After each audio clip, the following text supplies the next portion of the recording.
Hello সবাইকে। আজকে যে ভিডিওটা নিয়ে এসেছি তোমাদের সাথে, এটা ছিল L'Oreal hair spa treatment hair spa লরিয়ালের। তো আমাদের এখন পুজোর অফার কিন্তু চলছে। তোমরা যারা চাইছো লরিয়াল হেয়ার স্পা, ম্যাট্রিক্স, যে কোনো কোম্পানির হেয়ার স্পা করার জন্য বা হেয়ারের ট্রিটমেন্ট করার জন্য, তো আমার স্যালনে যোগাযোগ করতে পারো। আর আজকে চলে এসেছে আমার স্যালনে দীপশিকার আজকে হেয়ারে ট্রিটমেন্ট হয়েছে, লরিয়ালের ট্রিটমেন্ট। দেখতে পাচ্ছ হেয়ারটা কত বেশি সাইন দিচ্ছে। আর ওর মুখ থেকে শুনে নেব যে ও এসে ওর কীরকম লাগলো। আমার তো খুব খুব ভালো লেগেছে চৈতালি ম্যাম স্টুডিওতে এসে। আপনাদের তো যদি কাজে নিয়ে ভালো লাগে অবশ্যই বুক করতে পারেন ম্যাম। আমার তো ভীষণ পছন্দ হয়েছে, যা ছিল আগে এখন অনেকটা অনেকটা ভালো হয়ে গেছে।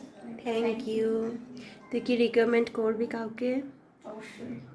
Thank you. কোথা থেকে আসছিস দীপশিকা? আমি এসেছি তারকেশ্বর কাপড় থেকে। ওকে।